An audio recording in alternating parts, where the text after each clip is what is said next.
the traditional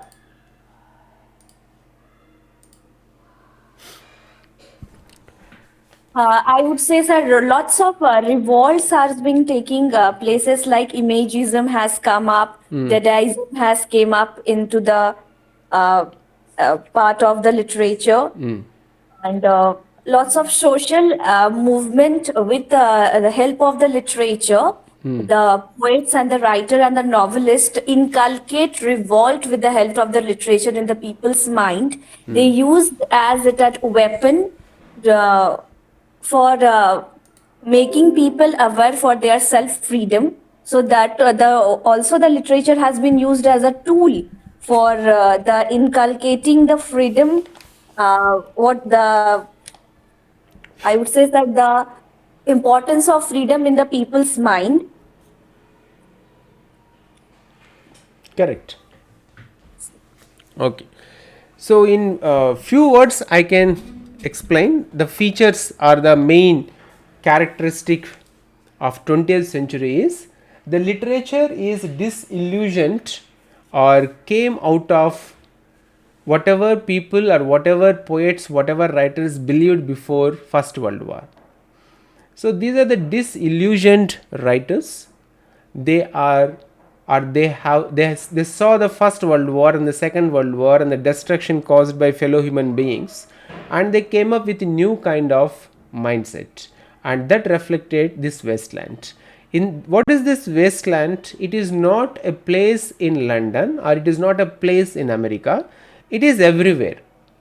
The place in which we are living can also be called as wasteland if the people who are living in the wasteland are not showing any kind of sympathy towards others' problems, not following any kind of moral values, not having any kind of sense of their work. Whatever they are doing, if they have lost the sense, if they are mechanically working and if they are mechanically living in their life, then that place can be called as the wasteland. So T.S. Eliot compares the entire earth, our entire world or our planet as a wasteland. So why he compared the planet earth as a wasteland?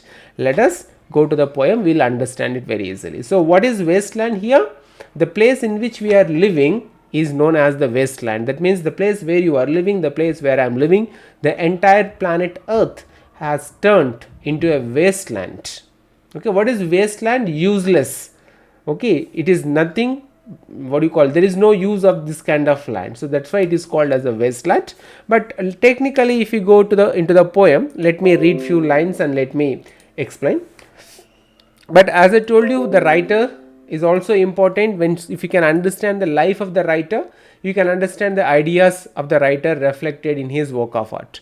So Thomas Sterne Eliot, born in 1888 and died in 1965, a modernist playwright, a real critic, an eminent essayist and a recognized and reputed poet, is considered the leading literary figure of the 20th century. After publication of his long poem, The Wasteland, he became a very prominent figure in the 20th century American literature.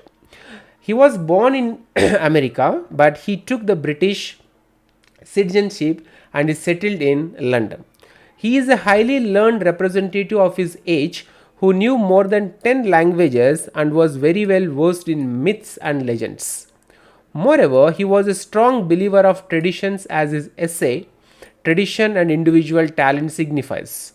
Out of his highly appreciated masterpieces, The Wasteland, which was published in 1922, brought a lot of name and fame, made him very popular in literary circles. The Wasteland is considered the most successful, most complex, and most obscure poem that is translated in many languages. This poem sounds over intellectual because of the excessive use of allusions. So, what is the meaning of this word allusions? What is allusion, Preeti? Tell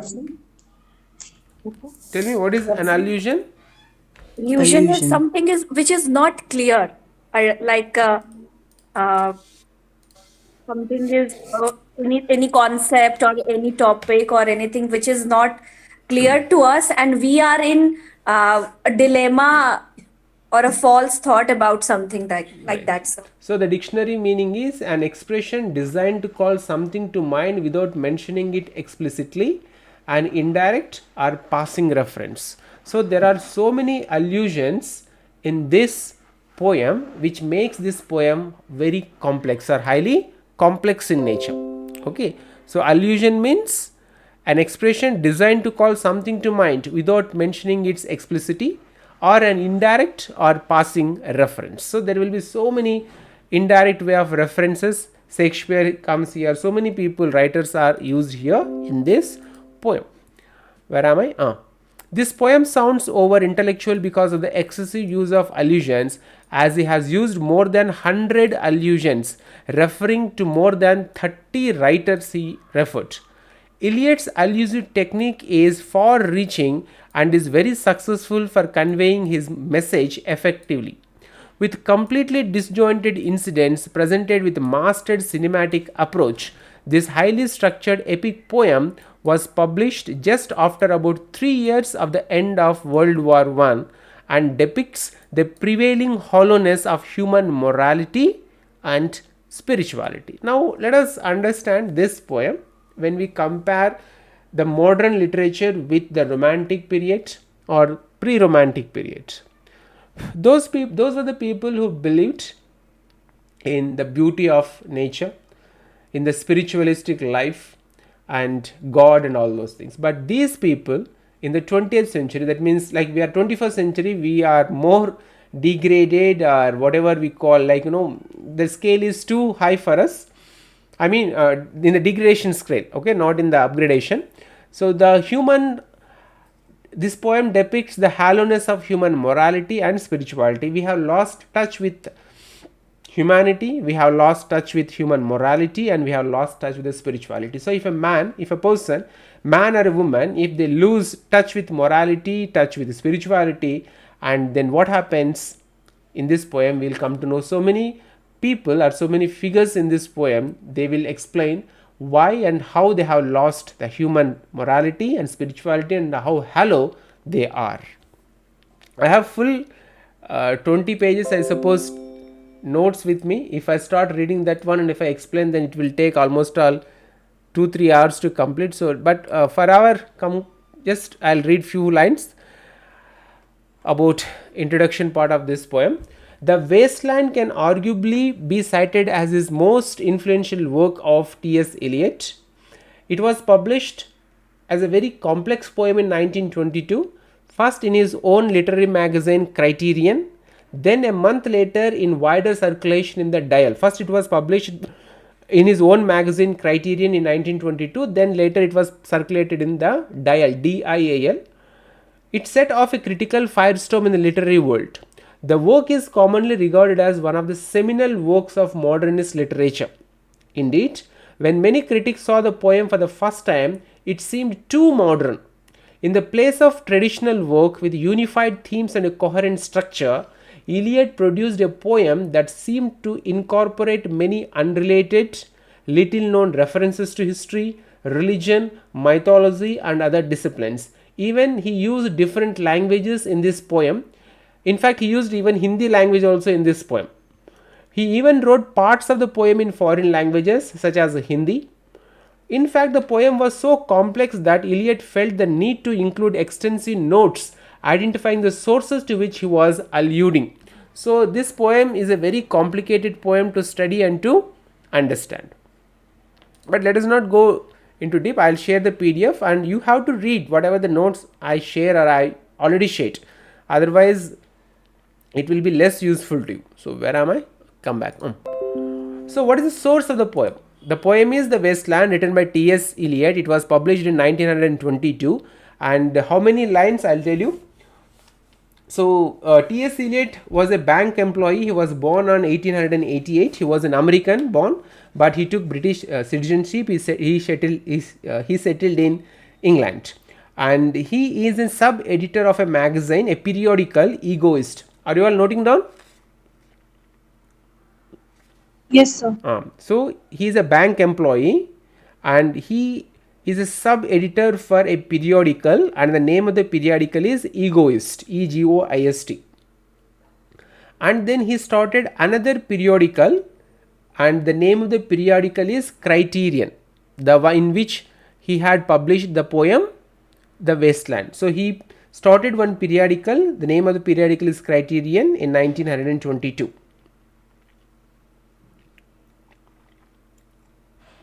Shall I continue? Yes. So he published the poem Wasteland in the periodical Criterion in 1922. He published, and the poem The Wasteland is written in free words. The poem The Wasteland is written in free words. Who is the father of free verse? Whitman. Walt Whitman. And this poem is divided into 5 parts. You have to remember the 5 parts. The 5 parts are, first one is the burial of the dead. They will give you the sequence. They may give you 4, 5 these options in disorder, and you have to arrange them in an order. So write down this clearly in a correct way, serial wise. The first part is the burial of the death. The second one is a game of chess.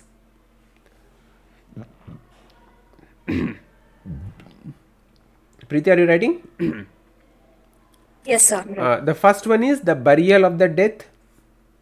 Second one is a game of chess. Third one, fire sermon. Fire sermon.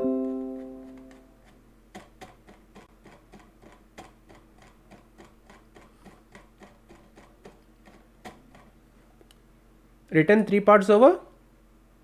Yes, sir. The burial of the dead, a game of chess, fire sermon. Fourth one, death by water. Death by water.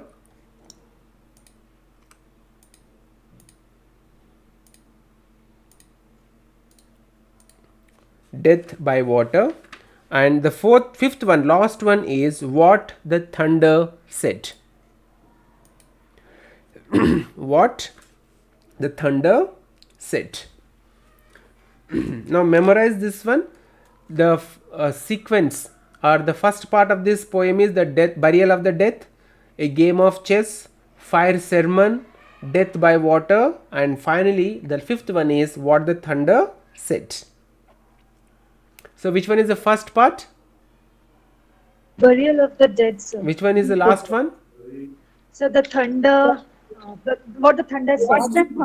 What the thunder said. Okay. And this is a modern poem, highly modern in approach, modern poem. And then it is very difficult to find out who is the central character in the poem, but I have written notes so I can share the information. Tiresias is the central character. Tiresis. Tiresias is the central character. Who is the central character? Tiresias. Tiresias is a central character, and this yes, correct. Tiresias is a double-sexed person. Deepthi? Yes, sir. Are you writing? Yes, sir. So the central character of the story is Tiresias, and this character can see past, present and future. He is the only one character. He can see the past, present and even future. And a character in Greek mythology. Tiresias is a character found in Greek mythology. And he is double-sexed, he is blind and he is a saint. You have to note down. Tiresias is a character in Greek mythology and he is double-sexed and he is blind, but still he can see the past, present and future, and a saint.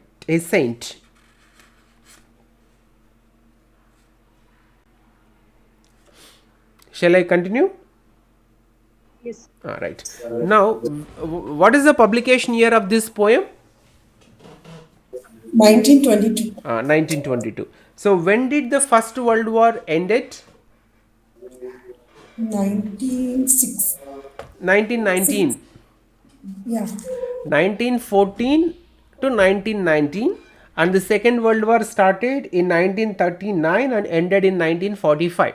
So this poem was published between the two world wars in 1922. So Eliot had seen the situation in the worst form after the during the First World War. Okay, so that's why in this poem he reflects a voice of degeneration in distress. You can write down a voice of degeneration in distress. This poem is a kind of a voice of degeneration in distress. A voice of degeneration in distress. The entire generation was in a shock. They had never witnessed such kind of a massive destruction to the fellow human beings. Okay. Then in continuation, this poem initially T.S. Eliot had written in 800 lines. He had written first in 800 lines, but his wife, ex-wife or wife, and Ezra Pound, who is an American, influenced him to cut down or to brought it down to 433 lines. So who influenced T.S. Eliot to? I think not for 433. No, not one. Last number is last digit is wrong. I think. 400. Not 33. 34. Wait a Or minute. like 433 or 30? Wait a minute. I have written some. 34, I think. 34, I think. Because the lines you already asked in NET exam. 433 or 434? I think it's for 34. I'm not remembering. But in my notes it is there 433 lines. Let me check once again. I have to So you had also said that this poem T.S. Eliot had written for his wife only, right? He had dedicated this poem to his wife. He has dedicated this poem to Ezra Pound. Ezra Pound. Ezra Pound. Yeah. Miglior Fabbro. He wrote in the beginning of that poem. Miglior Fabbro means better craftsman. Correct. Where am I? In this notes, Deepthi, which I have downloaded, even in my notes also, the 1922 version of the Wasteland was also significantly influenced by Eliot's first wife, Vivin, and by his friend Ezra Pound, who helped Eliot edit the original 800-line draft down to the published 433 lines. Now you are adding one more line. Deepthi?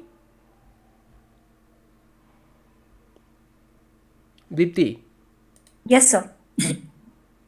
She is not responding, that's why. Even in my notes also I have written again and again 433 lines. Okay, let us see. We'll find out. But according to my notes it is 433 lines, but she is adding one more.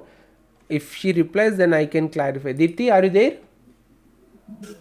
Yes, sir, I'm here. So are you adding the last line, Datta, Damyata? That line also you are adding, and you are telling that 434? I had read this poem last year. I had this for one of the Ugcnet also. That time I think I read somewhere 434. I don't remember it so now, but not 433. Wait a minute, let us see. How come it would be one more line extra? Who added that line? Okay, in Wikipedia it is giving 434 line. Yes, in my book also, There is some it has 434 lines, Yeah. 434 lines. Yeah, 434, not 433. So last Because I two lines connected likewise that way.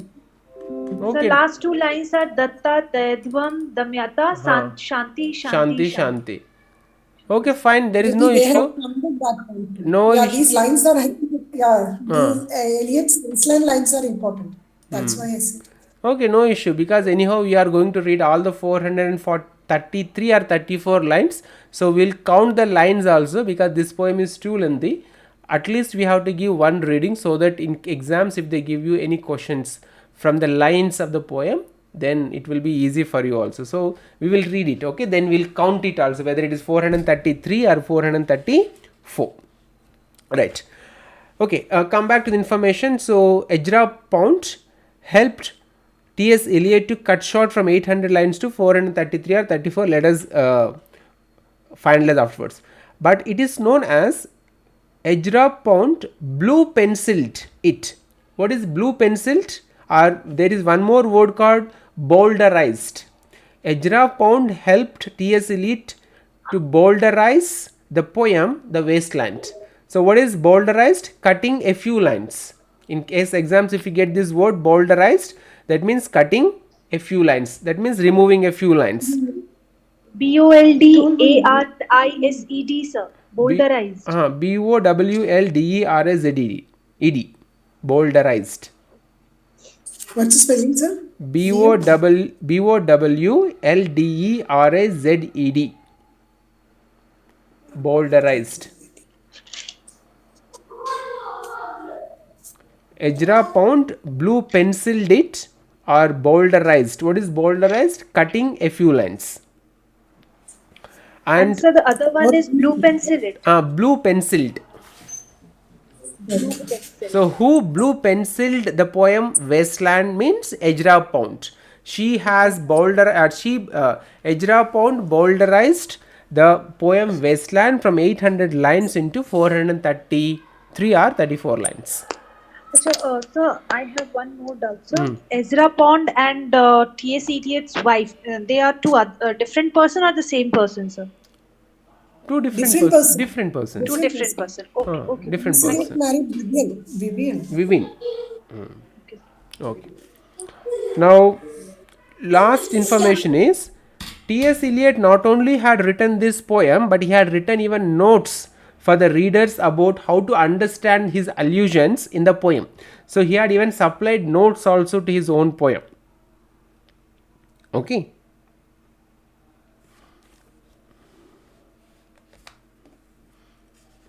Next one, the source of this poem.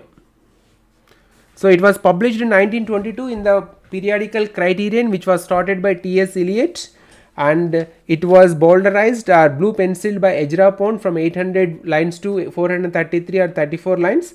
And this poem, T.S. Eliot dedicated this poem to Ezra Pound.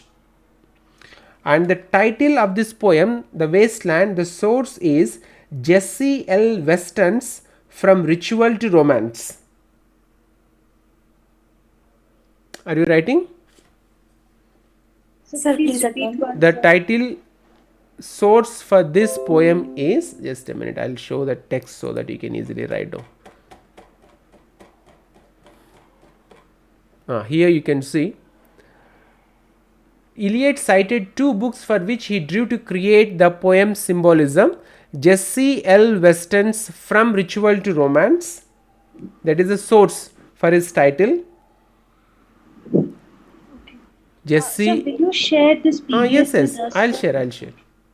That's why I downloaded. So one more thing which you had said, sir, that this poem shows, sir, the word which starts with D, that I didn't note down, sir. What do we understand from the poem, sir? It shows the hollowness, sir. Hollowness and human morality, degradation in human morality and degradation in spirituality. Okay, sir. Right. Thank you, ma'am. So the title source is Jessie L. Weston's From Ritual to Romance. This is the title source, From Ritual to Romance, published in 1920. And to repeat again, Tiresias is a signifying character, and this poem is divided into 5 parts, and it is considered as a modern epic. Okay. And what is theme of this poem is death in life. What is the theme of this poem? Death in life. Okay, now let us go to the original poem. You will read afterwards, but let me go to the original poem. So what is the first part of the poem? The burial of the dead. Okay.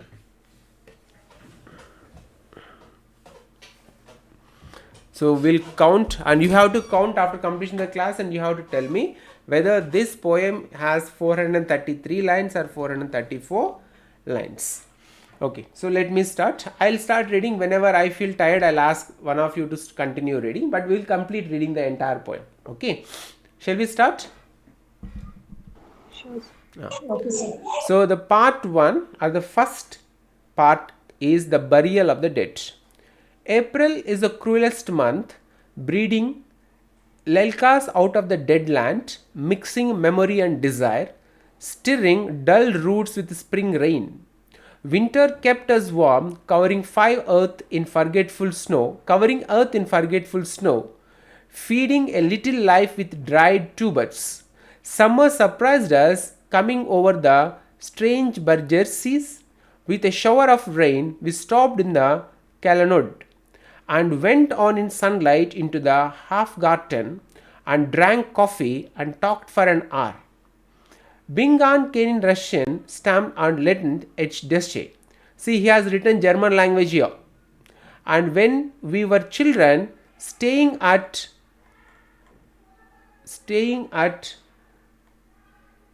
Archduke's, my cousins, he took me out on a sledge and I was frightened. He said, Mary, character in the poem, first part of the poem, the burial of the dead, is Mary.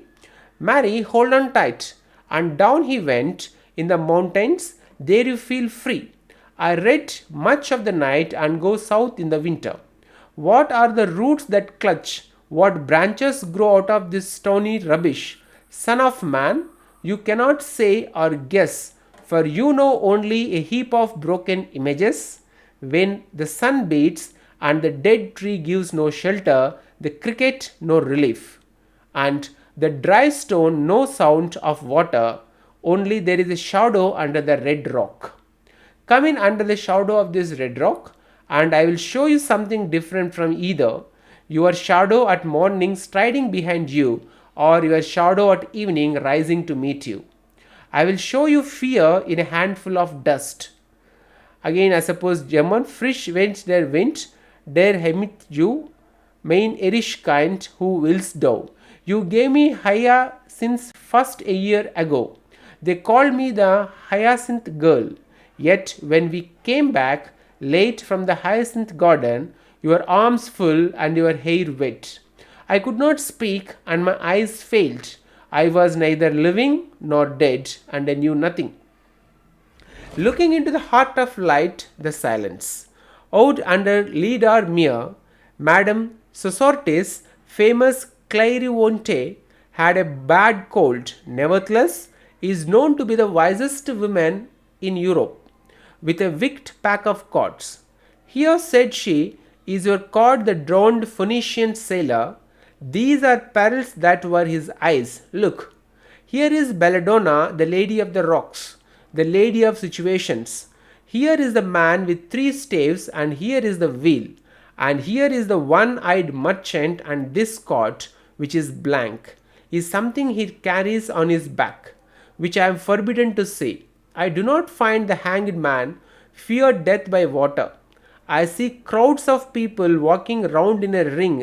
Understand this? I see crowds of people walking round in a ring. They are moving in a circular path without knowing what they are doing and where they are walking or where they are going. Thank you. If you see dear Mrs. Eticone, tell her I bring the horoscope myself. One must be so careful these days. Unreal city. He is comparing the London as the unreal city. Under the brown fog of a winter dawn, a crowd flowed over London Bridge. So many, I had not thought death had undone so many. Sighs, short and infrequent, were exhaled, and each man fixed his eyes before his feet, followed up the hill and down King William Street to where St. Mary Woolnoth kept the hearts. With a dead sound on the final stroke of 9, there I saw one I knew and stopped him, crying, Seston, you who were with me in the ships at Mile, that copse you planted last year in your garden, has it begun to sprout? Very famous line, this line, that copse you planted last year in your garden, has it begun to sprout? Will it bloom this year? Or has a sudden frost disturbed its bed? Or keep the dog far hence that's fine friend to men, or with his nails he will dig it up again. You hypocrite lecture, mom semblame, mom fear.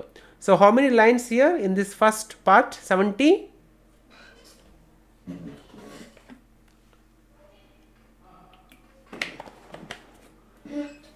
76, sir. So let us go down so that we'll find out how many lines exactly.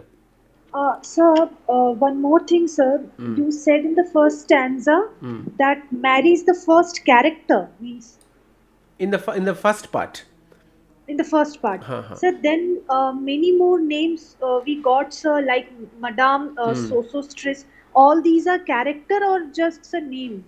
Means we can consider them as a character. I'll explain one by one. I'll explain. Okay. Okay. And now, where is Deepthi?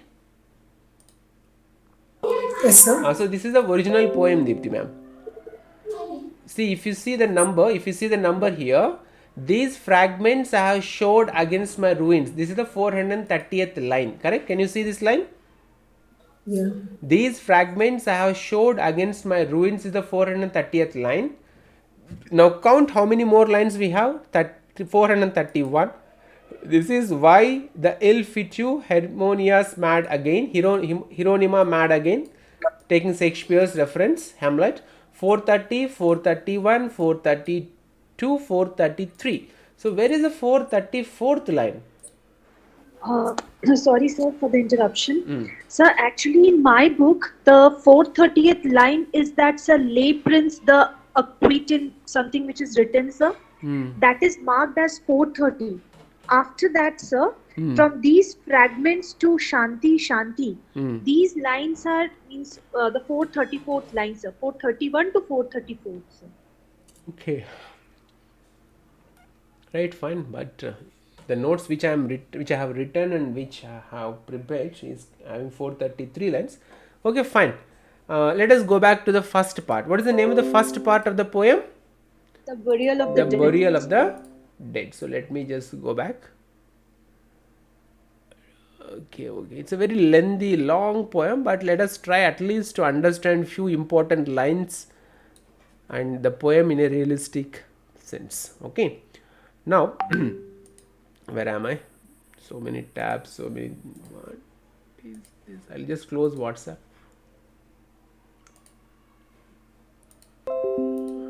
Where am I? Right. So, the first one, the burial of the dead.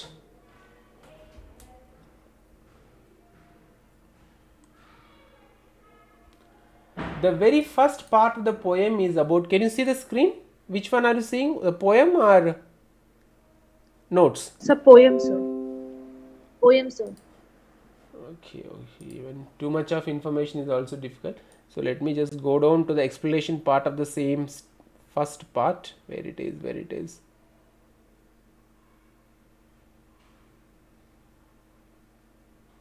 Summary. Can you see the summary now?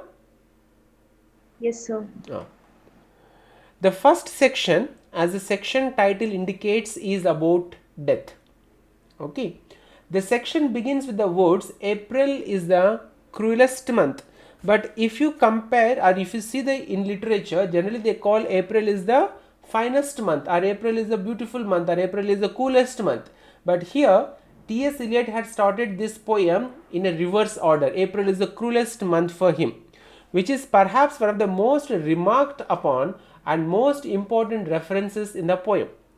Those familiar with Chaucer's poem, The Canterbury Tales, will recognize that Eliot is talking Chaucer's introductory line from the prologue, which is optimistic about the month of April and the regenerative, life-giving season of spring and turning it on its head.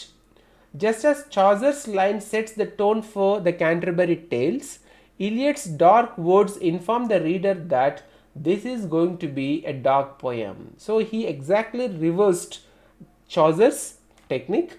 In Chaucer's Canterbury Tales, he made April is the what kind of month? So finest month. Finest month and the coolest month. so that we can understand the mood of the entire poem is vibrant and positive. But when he started April is the cruelest month, then we can understand in the entire poem he is going to show the other side of the characters. Throughout the rest of the first section, as he will do with the other 4 sections, Eliot shifts among several disconnected thoughts, speeches and images. There will be so many ideas, so many characters, so many images you will see in this, and those are all disconnected. So that's why it is called a heap of broken images. That means there are so many images comes in front of your eyes, you cannot even understand what is actually happening when you are reading the poem. When I was reading also, there are so many names. Okay.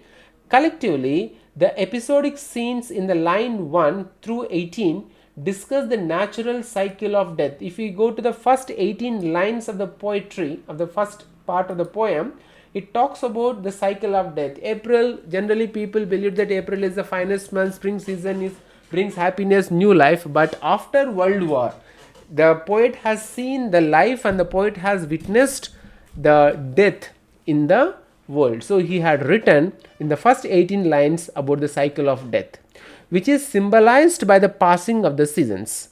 The first 7 lines employ images of spring, such as breeding and dull roots with spring rain. In line 8, Eliot tells the reader, "Summer surprised us coming over the Starnberger Sea. The time has shifted from spring to summer." And while the reference to Starnberger Sea, a lake south of Munich, Germany. So remember what is this name? It's a lake south of Munich, Germany, has been linked to various aspects of Eliot's past. To Eliot's readers, at the time the poem was published, it would have stuck out for the other reasons, given that World War I had fairly recently ended. During the war, Germany was one of the main opponents of the Allied forces, which included both the United States and England. Eliot's 2 homes. I told you, Eliot was born in America but migrated and took British citizenship. By including German references, which continue in the next several lines and culminate in a German phrase, Eliot is invoking an image of the war. Who are the dead that are being buried in this section? All the soldiers and casualties who died during World War I. But let me tell you one thing, as this poem is highly complex in nature, even when I explain this poem, whatever I could understand, whatever I could explain, you have to read this poem at least 3 to 4 times, the summary, the explanation, so that you can understand what actually a particular part of the poem is actually communicating. So read again and again, otherwise it will be too confusing, but you can understand this poem after multiple reading. Okay, the German phrase leads into a conversation from a sledging episode in the childhood of a girl named Mary. The season has changed again to winter. Mary notes, "In the mountains there you feel free," implying that when she is not in the mountains on a sledging adventure, she does not feel free. In other words, Mary feels trapped just as humanity feels trapped in its own wasteland. In line 19, Eliot starts to give some visual cues about the wasteland of modern society. So our society which we are living, modern society, is a wasteland. What are the roots that clutch? What branches grow out of this stony rubbish? The poet asks. In response, Eliot refers to a biblical passage addressing the reader as Son of Man. The poet tells the reader that he or she cannot say or guess what the roots of this wasteland are, because the reader knows only a heap of broken images. Even the reader cannot understand what actually can grow in this wasteland, because he can see only heap of broken images. Where the dead tree gives no shelter, these and other images depict a barren dead land. But the poet says in line 27, "I will show you something different." In lines 31 to 34, Eliot reproduces a song sung by a sailor in the beginning of the Wagner's Tristan and Isolde. Eliot is inviting the reader to come on a journey, a tour of this modern wasteland. The song which asks why somebody is postponing a journey where there is fresh wind blowing toward a homeland indicates Eliot's desire to regenerate this barren land. In fact, his use of words hyacinth, which are the symbolic of resurrection, underscores this idea. So, if you go on reading, you will understand in this one, the poet is talking about the destruction or the death caused by the people in the First World War, and he wanted to find out what can be understood, what we have to realize after we witness this kind of destruction in the First World War, and he asks questions that anything can grow on this wasteland. Okay, and sarcastically there is one sentence which I told you to remember here. Asks that crops you planted last year in your garden, has it begun to sprout? Will it bloom this year? That means the dead bodies which are buried in the war, can they grow into a tree? It is not possible, it is impossible. So in a sarcastic way he is reflecting, or he is showing what kind of cruelty humans have done. So let me read out from my notes so that it will be easy for you to understand. Okay, so about the burial of the dead, here there is one character called Mary. You asked, correct, Diksha? Yes, sir. Write down. She is a rich German princess and she is a wastelander. Who is Mary? A rich German princess, and she is a wastelander. That means she got struck in this wasteland.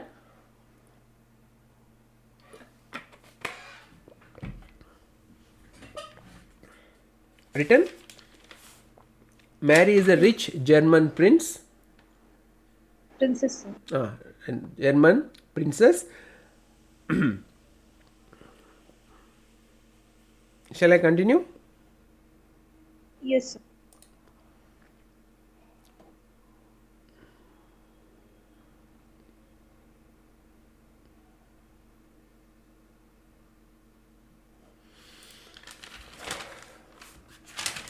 Shall I continue, Preeti, Deepthi? Yeah. Yes. Right. So, according to the poet T.S. Eliot, Mary is a rich German princess, and for her, sex is an ordinary thing in her life.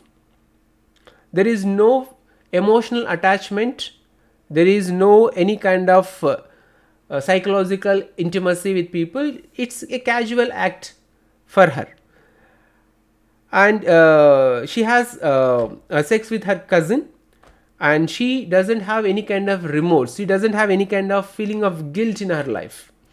So what T.S. Eliot tries to say in this part is, people are the burial of dead. People are not only dead physically, people are also dead psychologically and emotionally after they have seen the destruction or the degradation in the society. So the moral values are degraded in the society, and people have lost what you call importance of morals, people have lost values, people have lost what you call, which we expected people should have. So here this character says that this character, through this character, shows how people, how men and women have degraded in their morality, how degraded in their moral. Okay, and then he talks about the life. Okay, it's a kind of a circle, like the life is like death, again we will reborn, again we will live a some amount of life, again we will die. So this is a kind of a circle of life. Generally this kind of theme or this kind of themes are discussed in Hindu philosophy, the circle of life. Okay, and then we have one more character called Madam Sosotus. Diksha, are you writing? Yes, sir. Madam Sosotus. Madam Sosotus, she is a soothsayer. Who is Madam Sosotus? She is a soothsayer or fortune teller. Please tell me the spelling, sir. Soothsayer, the spelling which I have written. Soothsayer or fortune teller. Fortune teller. S-O-O-T-H. Soothsayer. S-A-Y-E-R. Soothsayer, also fortune teller. and she tells fortune with the help of a pack of cards, and the name of that fortune telling activity is called tarot, Tarrot.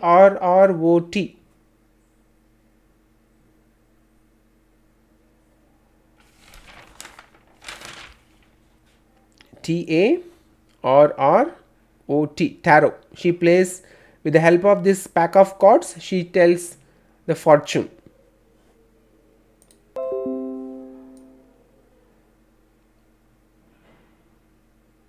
It's a very big poem. I'll try at least to complete 2 parts of the poem.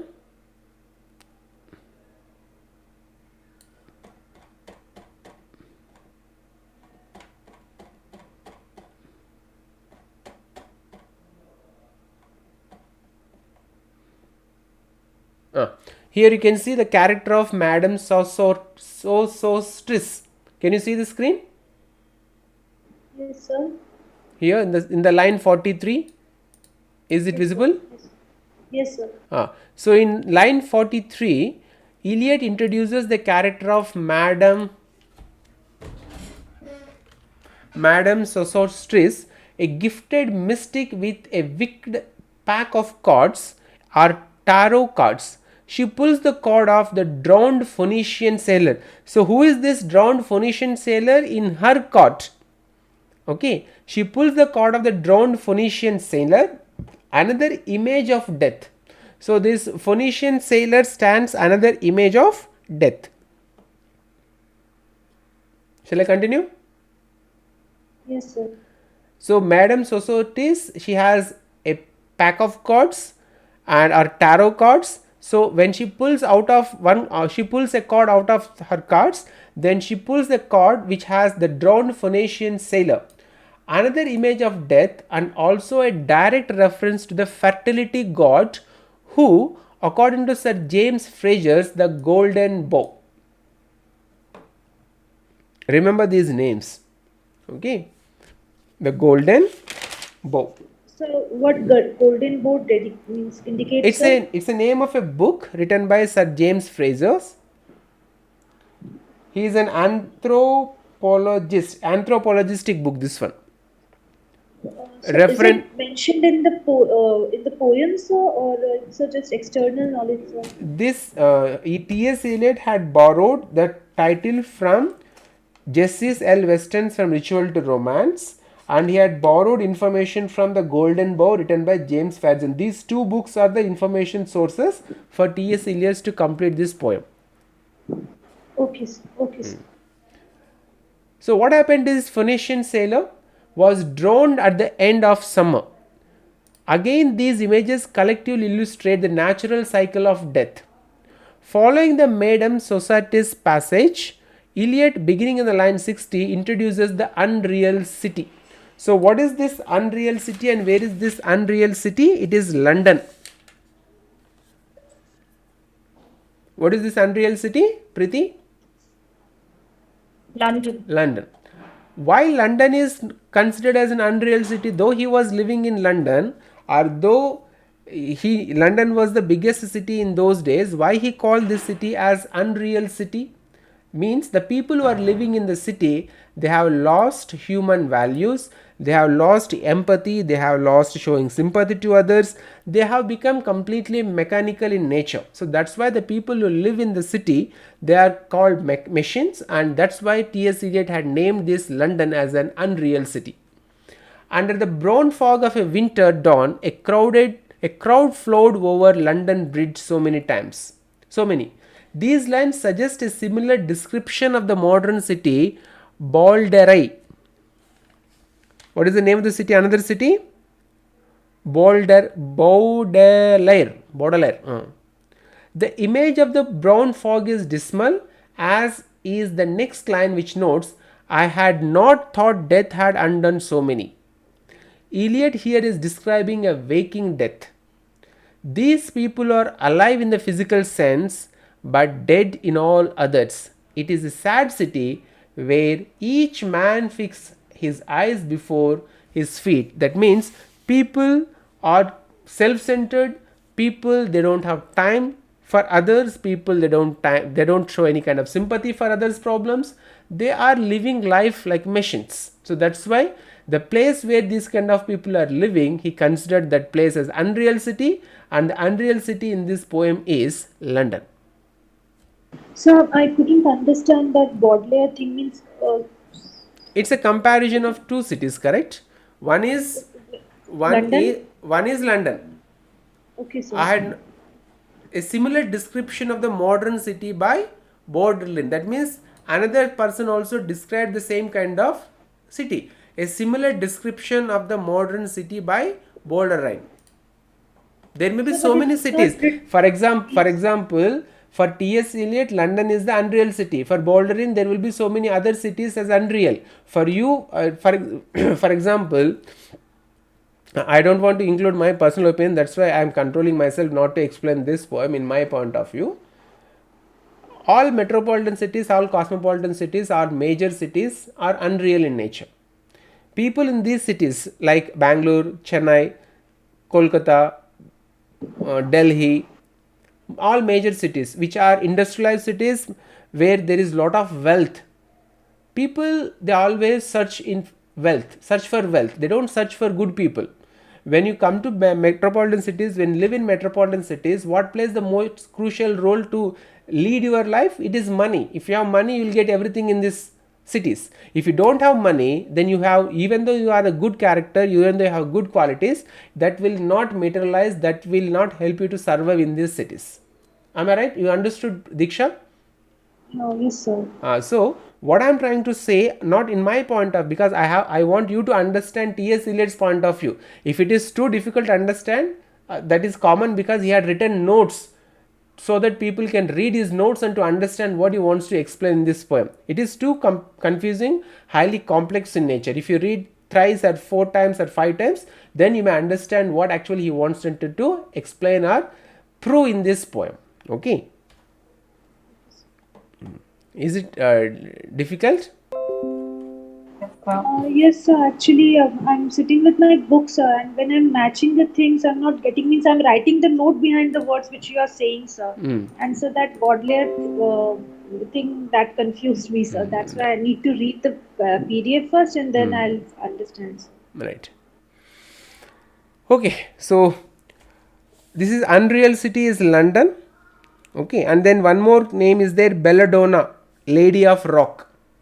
Where this Belladonna comes?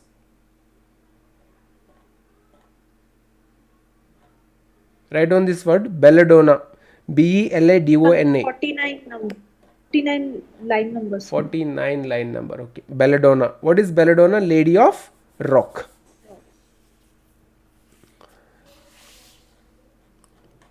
She third character of the poem, sir?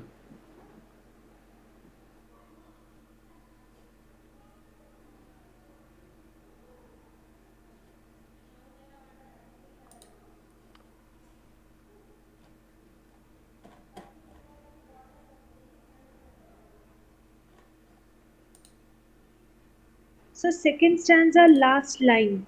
Is it written in, so which language, sir? I think it is German. He had used so many different languages and ended the poem with Hindi language.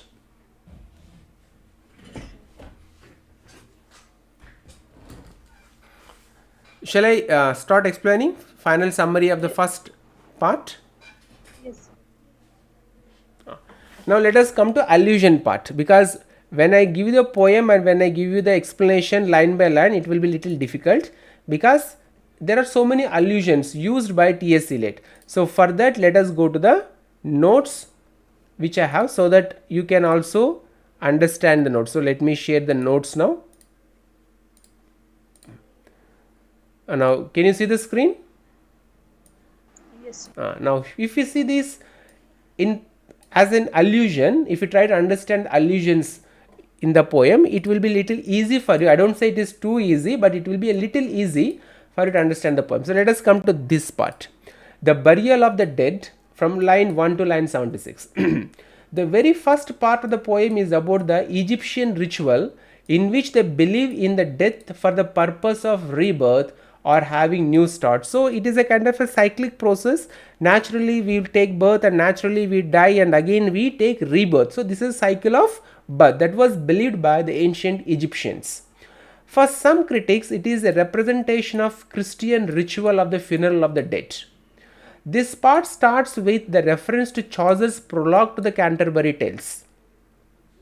The prologue starts with the line, April is the cruelest month, and Eliot has also started this poem with the same line in a contradictory meaning. Though he had given this April is the cruelest month in the finest way, but he had taken this into a different way. April is the cruelest month, and Eliot has also started this poem with the same line in a contradictory meaning. He uses this reference to portray the dejection and depression of the age, as in a distracted and barren surrounding, this messenger of spring brings more gloom and despair. In the earlier poem, spring season gives life and new birth on the planet, but whereas this spring season brings more gloom, more sadness and despair.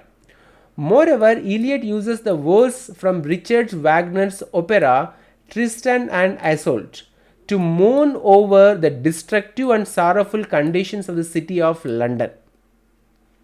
Another very important allusion is from Aldous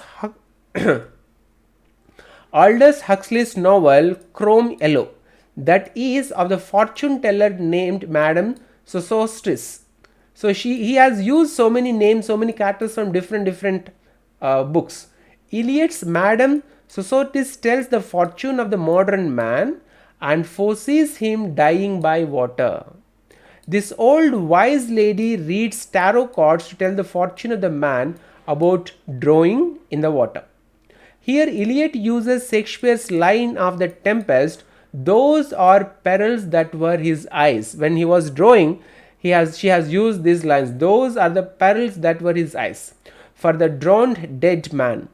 The next highlighted reference is the allusion of Baudelaine's poem. Diksha, can you see this one? Yes, sir. So here is a poem written by Baudelais, and the name of the poem is The Seven Old Men. The next highlighted reference is the allusion of the Baudelaine's poem The Seven Old Men, where he has used the phrase unreal for Paris. For T.S. Eliot, the unreal city is London, but for Baudelais, the unreal city is for Paris. Not only Paris, not only London, not only Delhi, every capital or every metropolitan city, mega cities, all are unreal in nature. Okay, because I don't want to interfere into the thought which is going in your mind. So unreal city for Baudelais is Paris, and for T.S. Eliot it is London.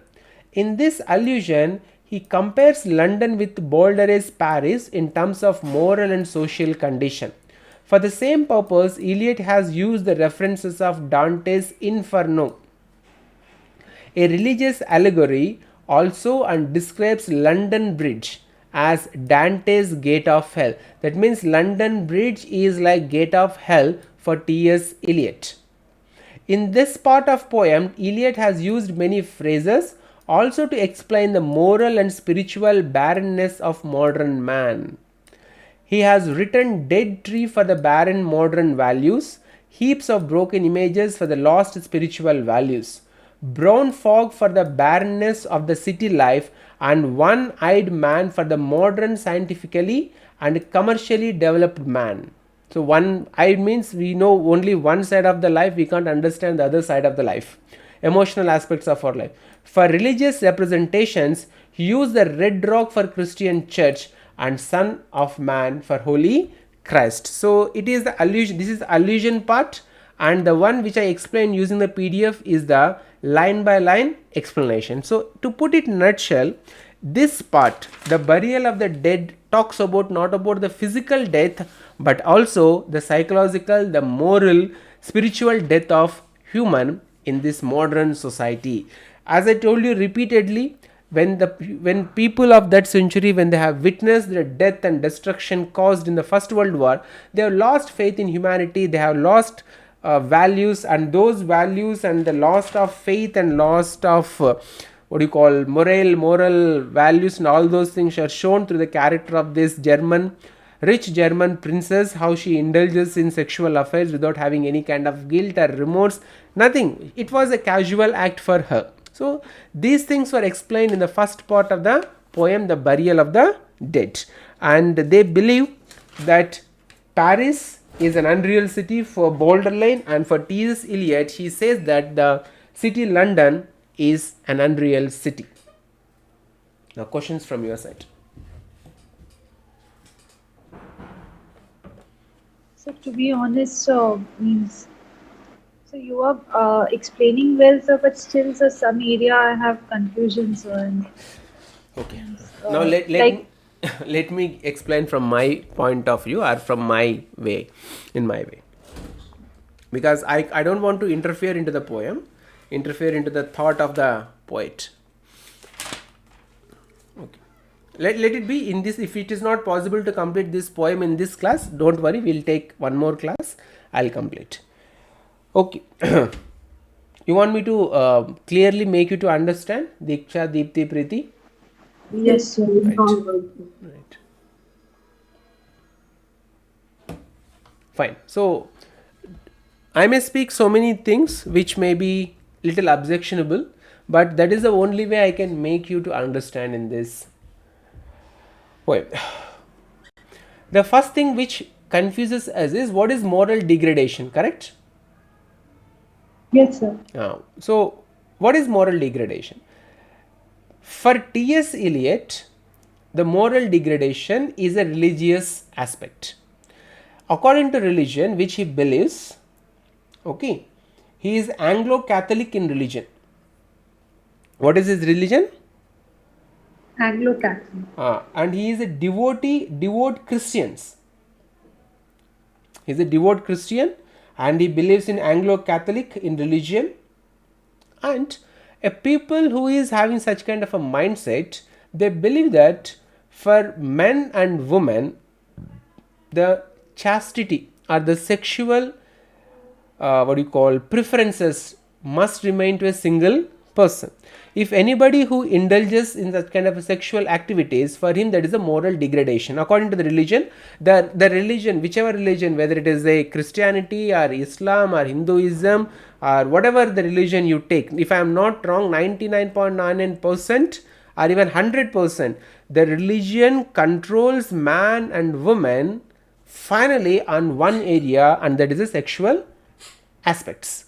So religion doesn't allow human to have a free life or free sex with anybody they desire to have. So if anybody goes beyond the teachings of the religion, they are considered as morally, spiritually, religiously degraded. And T.S. Eliot is exactly pointing the same thing here in this first part of the poem, The Burial of the Dead. That means it is not about the physical death. People are alive, they are very much living, but what kind of life they are living? They are living the life of dead people in this wasteland. So that is the moral degradation T.S. Eliot is talking in the first part of the poem, The Burial of the Dead. Is this clear? Yes, sir. Now come into our lives. Let us see our lives, whether we are having this kind of moral degradation, or whether you can find this kind of moral degradation in your inner circle or in your neighbors or in your friend circle. You might have seen so many people who don't care to have this kind of sexual intimacy with multiple partners. They may be having multiple partners, they may be indulged in this kind of activities frequently without entering into the bond of marriage, or without taking the institution of marriage as the controlling authority. You must have heard about living in relationships, correct? Yes, sir. So whether it is right or wrong, it is not the topic. For T.S. Eliot, people who practice such kind of activities, people who don't care about the religious values, people who don't follow the church, they are considered to be morally degraded, and that is the reason why the entire planet Earth turned into a wasteland.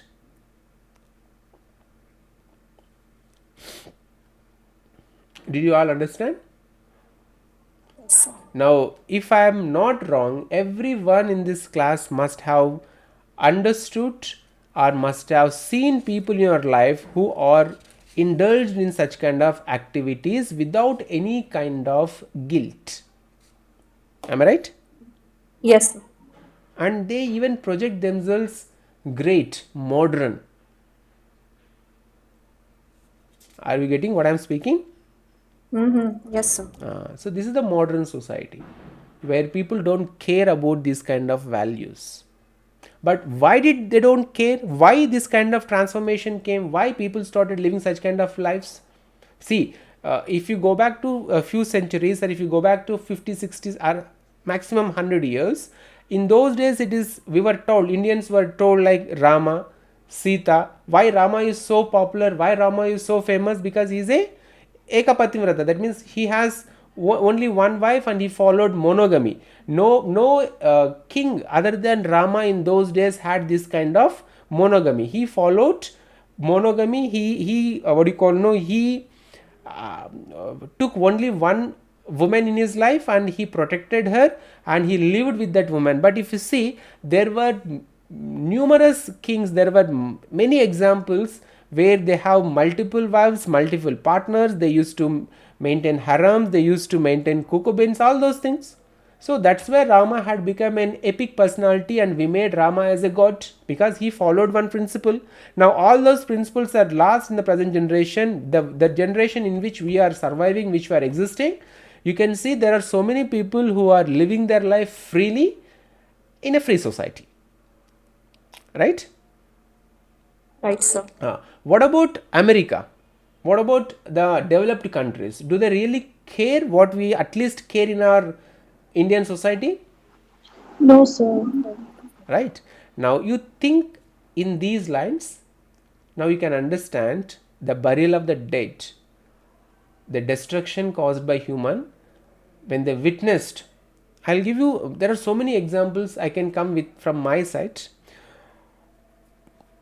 For example, a young woman lost her husband in war. She is around, like for example, 19 years. Okay, and she became widow. Now what is her life? She has to live her entire life as a widow. Diksha? No, sir. Why? Pati Parmeshwar hai na? Marriages are made in heaven hai na? Matches, Sir, it's an old notion, but I think, sir, she has a huge lifespan, means years, sir. I think, sir, a new start can be done, sir. Who are you to decide new start can be done? In our itihasas it is written, if husband is lost, the woman has to enter into the holy fire and she has to sacrifice her life. So in history, someone has said, so now I am saying, then it will become the history. People has to follow whatever I am saying, sir. So you don't believe in that, correct? Yes, sir, I don't believe. Same thing in a different perspective, in a larger magnitude. The people in this world also, they don't believe that indulging in sexual activities is not any kind of sin, or it doesn't invoke or it doesn't create any kind of guilt in their mind. And that is the downfall of the human civilization, a downfall of the human character. Okay, so at least, but we can see it in different perspectives, different views.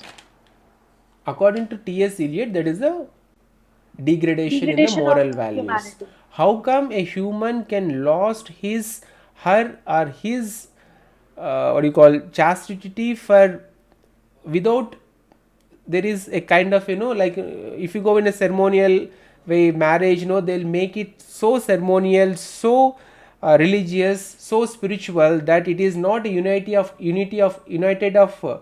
it is not about the unity of two bodies, it is about the unity of the two souls. That means it is coming, two souls coming together and to live as one single soul. That was generally they explained during marriages. But we have lost faith in this institution, we have lost faith living with single partner, we have lost faith in so many ways, and we do accept that. But according to T.S. Eliot, not according to me, according to T.S. Eliot, These are the moral degradations. How come a person lose such kind of values? Because it is a degradation in the spirituality. People have lost faith in religion, people have lost faith in spirituality, people have lost faith in morality. It is because people turn hollow, and it is because they have witnessed the death in World War I, and the poet had seen and witnessed such kind of things which made him to express and write these kind of poems. So coming back to the same, if a woman of 19 years has lost her husband, so whether she is she has to live her life like that, or she has to end her life, or she can have a new person, a new man in her life. So she definitely can have a new person in her life, sir. According to me, sir. According to me. But according to T.S. Eliot, here they marry a German wastelander. No, she indulges into casual sex. She indulges into so many multiple partners, and she doesn't have any kind of feeling at all. She even indulges with her cousin only. She doesn't have any kind of remotes, and nobody questions her. Nobody challenges her values. Okay, so in the present society in which we are living is such kind of a society. Are you all getting? Yes. So Sir, that's but from the first stanza, which I can understand, that T.S. Eliot has the problem with Mary, that she got intimated with her cousin. I think, sir, there he has a restriction. I'm right, sir? yes, correct. That's with cousin or brother, it doesn't sound good, sir. So I think he has a problem with any relatives. See, for Hindus, I suppose if Kabir is here, he would have explained. For Hindus, marrying a woman has some kind of restrictions, correct? But for Muslims, they can marry a woman from their own bloodline, if I am not wrong. So not from own bloodline means their cousins they can marry. Own bloodline, sir, they cannot marry, sir. Something is there, something which is different from Hinduism. Yes, sir. So, means, sir, they can't marry their siblings, but they can marry their cousins, sir. For cousins, for us, like sisters and brothers. Yes, sir. Right. In Hinduism also, they were marrying cousins. In olden times, I know many of elders, they were married their sisters, son and daughter like that. So many things are there. So even the Madrasi people, they also One by one. Let Deepthi complete. Deepthi, tell me. When the Christians are married, they will only marry the first cousin. Other cousins are their brothers and sisters. But in Hinduism, in Kerala also, but nowadays the girls are not ready. How could they marry the cousin? Right. Diksha, were telling something? So I have heard, I had one neighbor, they were Madrasis. In there, sir, they also got married to their cousins, sir. They were Hindu. Yeah, yes, that's true. Right. Okay. So, but nowadays the doctors find out one thing that most of the cousins and they may have a problem that after delivering the first child there will be no problem. RH factor will be same. That is why nowadays people are not getting involved in this process actually, I think. RH factor, because of that the children are having some problems. Actually, that's why they were telling that not to marry their cousins actually. Because RH factor will be the same. Most of them have. Okay, fine. So, at least can you understand 10% of the first part of the poem, The Burial of the Dead? Yes, sir. It's a heap of broken images. So many images are there. So it is it's a complex poem. T.S. Eliot's Wasteland is a complex poem. If it runs in a smooth fashion, if it runs in the single idea, then everybody can understand. Then why T.S. Eliot should have written the notes. So it is difficult poem. That's why I wanted to explain it slowly, step by step. I thought in one class I could complete this entire poem, but it may take too much time. So one more class I have to take. It's okay, fine. So shall we go to the next part of the poem? Yes, sir. It is 7:51. So I'll not. Let me just go back. Where is the second? What is the name of the second part? Fire, so A game of chess. The game of chess. Yes. A game of. It's a large one. Large. This is the largest. So may I say something? Tell. Just now we have understood the stanza one, means the buried of the dead. So if you start the second one, so I hope we will get confused. We will get confused. So, a little introduction you can give, sir. Okay, then fine. We'll stop this class with the first part only. So you may ask others also, sir, Preeti ma'am or Dipti ma'am, sir, what they are saying. It's just my view, sir. Second part is also about the same, with moral degradation. Men are indulging in multiple. These things only he had written in the Okay, second. so if it is same, sir, then please explain. Okay, fine. We'll do one thing. You are working, sir. We'll stop this class because you read. I'll share this PDF material, whatever the material I have in the wasteland. I'll share immediately after completion of the class. You read the poem, so that in the next class, if you come with some idea about the poem, idea about these 5 parts, then it would be easy for me also to explain without taking elaborative way of explaining. But one thing, it's very simple. If you can understand what I understood, this poem shows the downfall of human in 2-3 areas. One is morality, spirituality, and in sexuality. So when people have lost these feelings, when they came out of this kind of mindset, this entire world turned into a wasteland according to TSC NET. We may feel that we are living in the modern society where we have free society in which we are living and we have free will to do whatever we like to do. But according to TSC NET, this will lead into the complete destruction of the society. It is not about the physical death, it is about the emotional death, spiritual death in the human beings. Okay, it's okay, fine. I too know that this poem is little complex in nature. So you read the poem, read the explanation part, read the summary, and then we'll try to complete this poem in the next class. So in the next class, I have not prepared the timetable because I was also thinking whether this poem can be completed in single class or 2 classes. So we'll do one thing. I'll continue the same poem in next class also, that is Wednesday. Shall we stop? Yes, sir. Preeti, you want to say something, or you have completely become silent in this class? What happened? So the poem is very, very tough. So break, sir, and next day you will start the next one.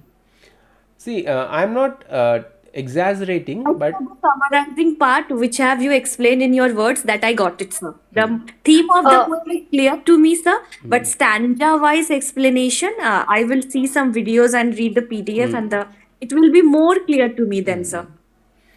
Yes, sir. If you will explain from your view, sir, then only it's means it's easy for us to understand, sir. The poetic thing, the poetic terms, we are not able to understand, sir, especially me, sir. but in examinations they will give you the exactly lines or words of the poem, and there, for example, if they ask you a question, what is the unreal city for the boulder lane, not T.S. Eliot, then if I had not explained that part, then you would miss the answer and you miss the marks.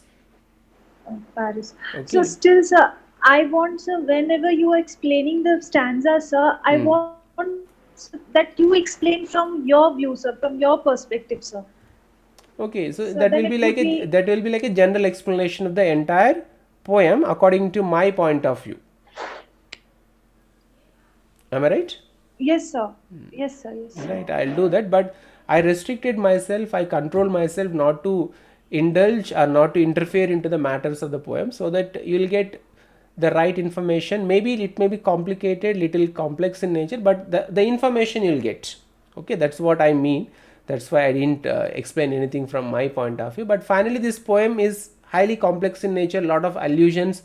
He used more than 30 writers information, so many characters are there, so much. It's a Brokaw heap and images. So you need to have a thorough understanding. But what I feel in examination point of view, you should read the poem, you should understand the complex images used in the poem, so that if they give you an image and if they ask you what is the reference from where he has used all those things, so you should score marks. Whether you understand this poem or not, Diksha and Priti Dipti, but you should score marks from the questions given from this poem. That is most important. Understood, Sir, sir. when I was So for that, sir, we will come with the preparation next test, and then we will be able to cooperate with you, sir. Sure. Dipti, you were telling something? when I was studying this poem for net, then I understood one thing, that they are not going deep into this poem because it is very difficult to answer, giving options. So the one thing that the epigraph of this poem, the allusions in this poem, the characters mentioned in this poem, and he is whom he is, the poem he dedicated, and the lines, all these are they are asking. Mainly allusions also important. The characters mentioned, mainly the Madam's Ossotri's cards, the cards and all are these types. Then the burial of the dead, these steps, 5 steps of that poem. And the last, these allusions also sometimes they were asking from which poem or which part which Upanishad also they took. Lakshmi, I mean the last one, that one, Daityam Dattaya something is there, that was taken from one Upanishad. I remember. Bruhardika Upanishad. Yeah. These questions only I confronted with most of the questions. The things I never see. Yes. Even when I checked also in, as you said, no, on YouTube videos, although they are also not going deep into the poem.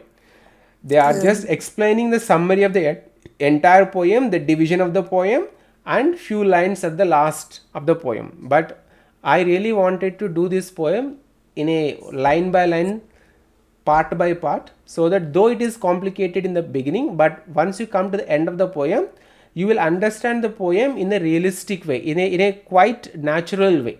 Otherwise, this will be always in your mind that you have understood a bit, information is there, but you have not understood the poem in the real way. So that's why I am trying to take this this type of explanation by going to lines, reading and explaining those lines. Dipti. Then, sir, I would like to listen to your means. So yes, sir. Where means whatever way you want to explain, sir, you can. Sir. Right, fine. Shall we end this class today? Yes, sir. Right. Okay, Preeti? Yes. So when will be AV exam? Dipti? Our exam. When will be our exam, sir? That was, I am also searching, I am also waiting for information. Nobody is telling, nobody is giving any source of information. There are so many reasons why they are not releasing. Maybe both KVS and NVS they may release simultaneously, or something is going on in their mind. They are stopping the notification. So who prepares the question paper, sir? Question paper will be prepared by the outsourcing agencies, not by the KVE teachers. Sir, if they will not receive the release notification this month, then they will not release the next month. No, not such like thing. No, they can release at any point of time. The only thing is they need to wait a suitable day so that it will not disturb the entire academic year. For example, if they have released within a due date, they have to complete the recruitment process. Otherwise, people will go to Supreme Court also. So they are thinking in that aspect. Once they release notification, they are bound to complete the recruitment. Okay. Oh yes, sir. I heard like that. Even if I don't know whether it is sure or not. They can't conduct it this month. Then they will conduct in November or December like that.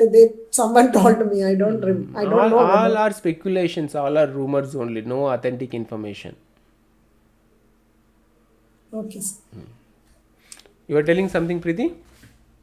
Yes, sir. That any fourth wave is coming of the COVID again. That's why they are stop releasing that notification. I hear that in May and June again lockdown will happen.